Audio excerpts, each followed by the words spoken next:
Ustadz, apakah salah jika sering memandang wanita cantik di suatu tempat atau di jalan? Bukankah itu diperbolehkan mencari istri yang cantik? Masya Allah. Ya masalahnya kalau terlalu banyak memandang itu yang jadi masalah ya. Sekedar yang diperlukan saja. Ya, ya kita jalan nggak usah merem. Ini malah nabrak apa-apa. Tapi juga ketika melihat yang penting, yang kedua itu artinya ketika dia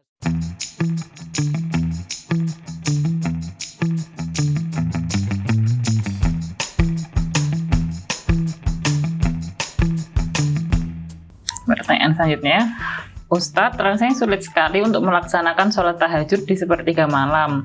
Sudah memasang alarm berkali-kali dan selalu berurutan setiap menitnya, jadi sudah banyak alarmnya, tapi tetap tidak bangun. Mengapa demikian ya Ustadz? Apakah itu tanda Allah tidak meridhoi? Pertama, perlu persiapan fisik, psikis, dan batin.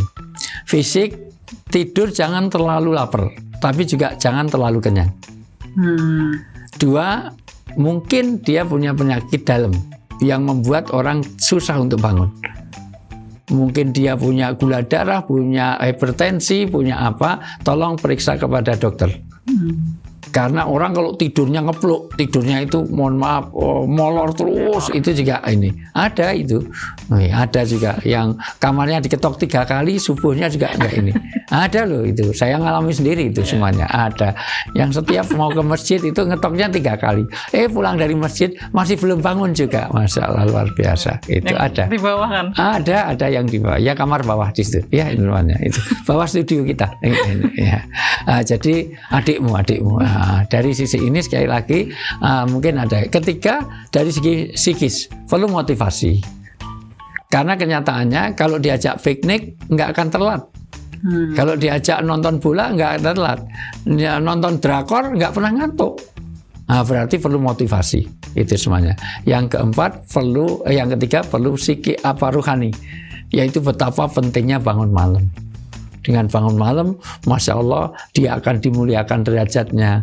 A'damu darajat, bahkan makom mahmudah. Coba dibaca surat Al-Isra ayat 79. Bagaimana orang yang bangun malam itu akan ditinggikan derajatnya. Kita itu mau dijadikan sarjana saja, sampai belajar berhari-hari untuk ujian skripsi.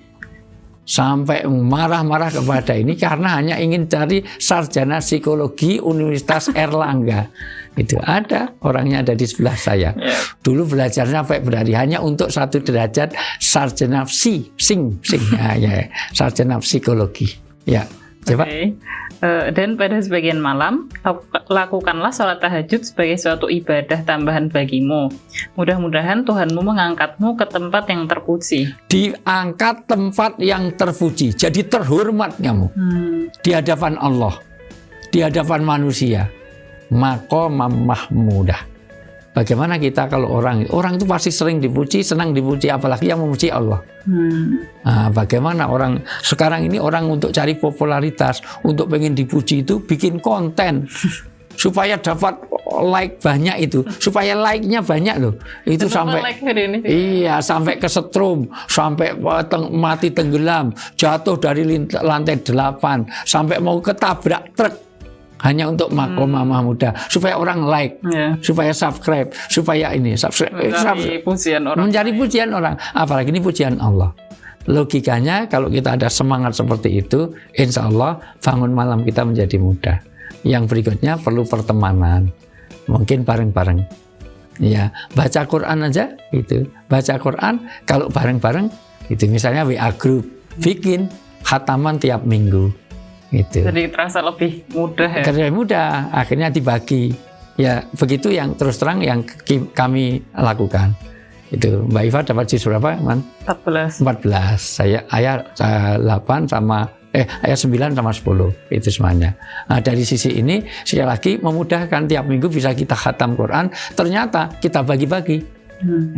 Adiknya Mbak Iva berapa, mamah berapa, jadi dibagi-bagi nanti enak sekali. Jadi ternyata kebersamaan itu memudahkan. Demikian juga tahajud. Makanya contoh Rasulullah itu sa'atain, rok'atain, kotrotain. Jam 2 malam 2 rakaat, 2 tetes air mata, 2 orang suami istri. Karena memang suami istri itu nanti akan memudahkan untuk bareng. Sama-sama ke masjid, kalau bareng-bareng itu maghriban bareng, nah, sekeluarga. Nah, pintu kuncinya di pintunya dikunci. Nah, walaupun sering yang pulang duluan itu sering nggak bawa kunci. Itu yang sering kita alami ya. Pulang dari masjid masih nunggu. Ternyata bukan karena masih doa wirid, ngobrol di masjid gitu, nggak pulang-pulang. Itu yang sering kita alami ya. Itu kita ke masjid bareng-bareng menjadi nyaman. Karena seluruh keluarga baca Quran, seluruh keluarga masjid. Demikian juga amalan-amalan agama yang lain. Kenapa Idul Fitri itu banyak yang datang? Karena memang orang secara bersama-sama menjadi nyaman. Nyatanya pas Idul Fitri bangunnya pagi semuanya, nyaman, enak itu. Atau kita mau pergi kemana itu nggak pernah ketinggalan pesawat itu, ya. Padahal pesawatnya juga flight pertama misalnya, tapi kenyataannya bisa. Jadi perlu motivasi, perlu ada persiapan fisik dan juga persiapan ruhani. Apalagi tadi udah tahu fadilahnya, keuntungannya. Ya, jadi betapa orang yang bangun malam itu maqam mahmudah. Ada satu makam, ada satu makom di mana kedudukannya mulia, tinggi di hadapan Allah. Like-nya banyak, seluruh malaikat nge-like semua. Itu jutaan malaikat di langit nge-like. Nah, itu. Kalau nggak pernah ada langsung blokir ya, blok gitu ya. Oke. Ya. Pertanyaan selanjutnya, Ustadz, apakah salah jika sering memandang wanita cantik di suatu tempat atau di jalan? Bukankah itu diperbolehkan mencari istri yang cantik? Masya Allah. Ya masalahnya kalau terlalu banyak memandang itu yang jadi masalah ya. Sekedar yang diperlukan saja. Ya kita jalan nggak usah merem. Ini malah nabrak apa-apa. Tapi juga ketika melihat yang penting, yang kedua itu artinya ketika dia sudah menambah pandangan itu. Misalnya, cantik, wah 8 lah itu, 9 itu, 9 lah, itu sudah kedua. Cantik, wah orang tadi cantik, sudah sekedar itu. Tapi begitu ada plusnya, itu jadi masalah. Itu, apalagi cantik, tapi sayang, jalannya pengkor, misalnya, nah itu sudah menjadi yang keduanya jadi salah. Maka pandangan pertama rahmat, yang kedua bisa laknat. Artinya ketika kita melihat ada orang cantik ya biasa, nggak usah merem, nabrak ya biasa. Nah, ketika kita melihat ya sudah, kecantikan sudah, tundukkan pandangan. Bahkan kalau ketika sudah punya istri kok melihat ada kecantikan, maka salurkan pada istrimu. Artinya supaya tidak menambah satu hal di mana nanti setan meloding filekan nafsu yang bicara. Ya sudah, sekedar dia cantik, dia ganteng, dia handsome, oke. Tapi kalau udah handsome sampai mau posting, memvideo sampai masang segala macamnya di kamar, itu isinya K-pop semuanya di mana-mana misalnya, nah itu sudah mengidolakan, itu jadi ya itu jadi sudah yang masuk kamar masuk itu bikin kaget, itu dikira ada laki-laki lain, ternyata gambar artis Korea, itu ada yang punya begitu, ya itu ya, sampai menggila-gilain seperti itu. Enggak, saya menggila-gilain. Iya, tapi sampai mengidolakan begitu rupa, bikin kaget orang, masuk kamar tuh kaget dikira ada orang, ternyata cuma gambar orang Korea, cowok pakai lipstick, ya ini salah.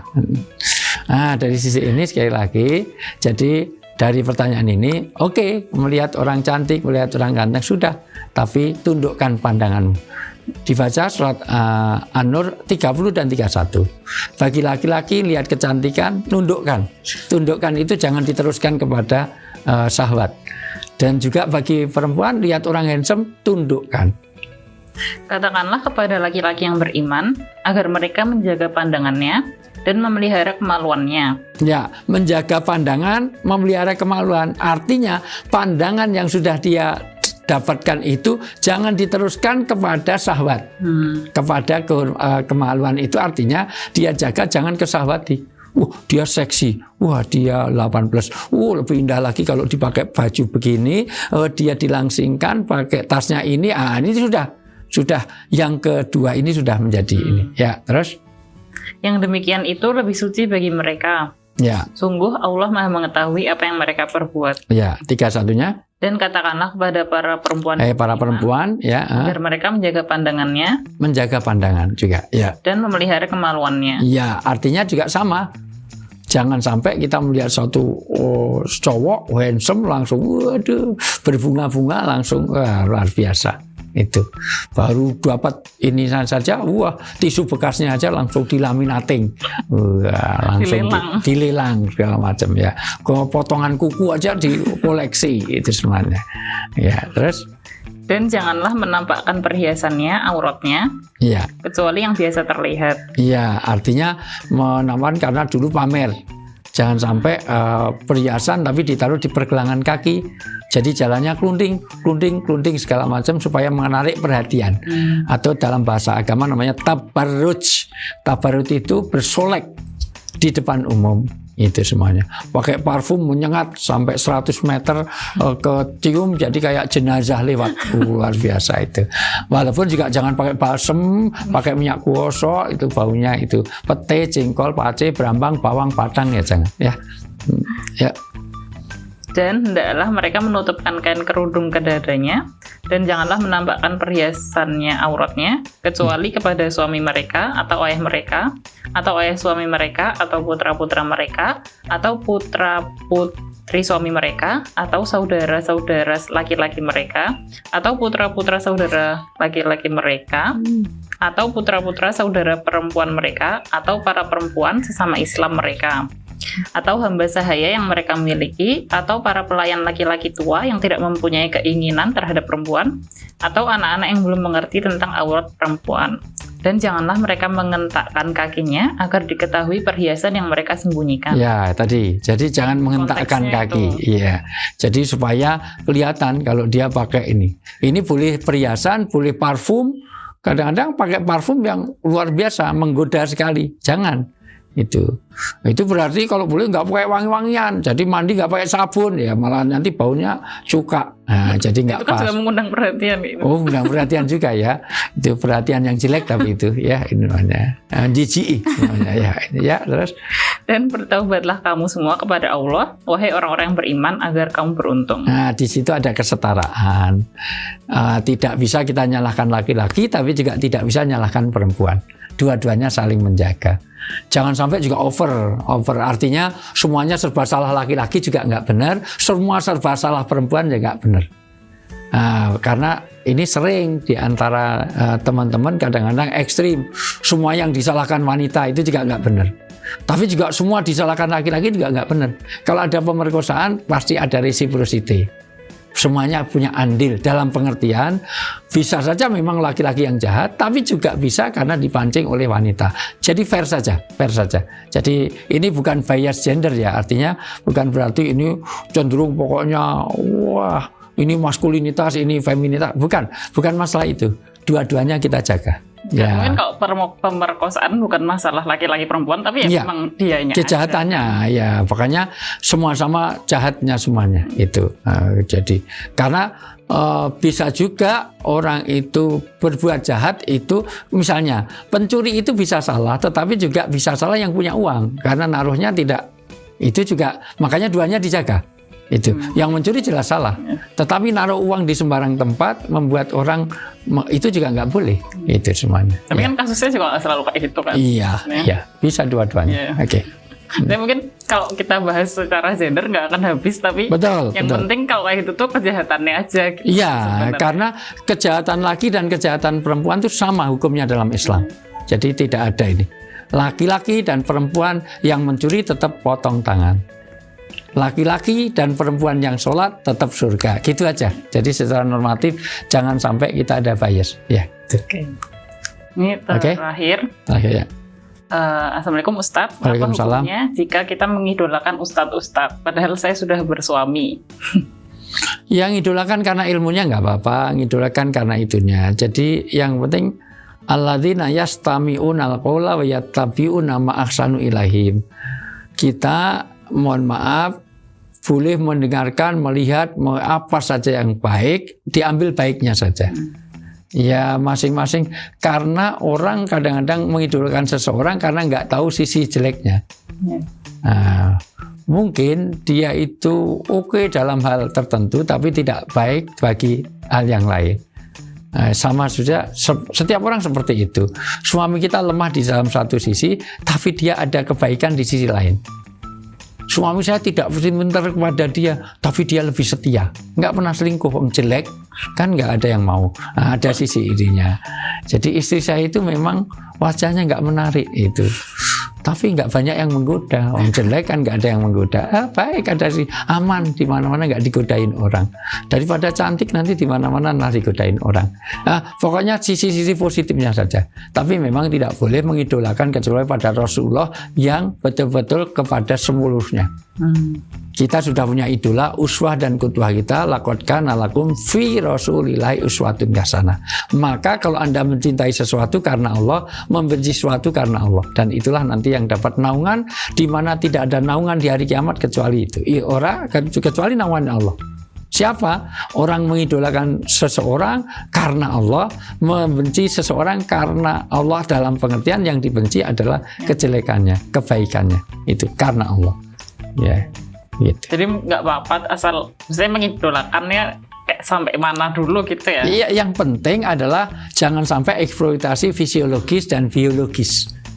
Secara psikologis boleh saja. Saya senang kalau dengar ini, dengar ceramah ini, dengar ini, silahkan secara psikologis. Tapi kalau sudah saluran fisiologis dan biologis, lah itu jadi masalah. Karena banyak kan di komentar Instagramnya, wah seneng nih, lucu. Ya sekedar lucunya ya nggak apa-apa itu semuanya. Tapi kan yang penting kan materinya, bukan itu semuanya. Bukan kepada terus seneng terus pengen melamarnya, kan nggak juga gitu ya. Itu kan sudah punya suami. Nah, itu tadi ya. Jadi kembalikan kepada suaminya. Ya. Oke, sekian pertanyaan-pertanyaan sederhana. Tapi ternyata kita juga perlu tahu ini. Kalau teman-teman masih banyak pertanyaan yang seputar ini, serba-serbi pertanyaan kayak gini, boleh kirim di DM di Instagram Ayah @ustadzujanto.official atau di @nasehatui, atau boleh juga komen di kolom komentar di YouTube. Oke, sekian dari kami. Terima kasih Ayah udah jawab. Terima kasih teman-teman sudah menyimak sampai akhir. Semoga bermanfaat buat semuanya. Amin. Sampai ketemu lagi di episode selanjutnya. Wassalamualaikum warahmatullahi wabarakatuh. Waalaikumsalam warahmatullahi wabarakatuh.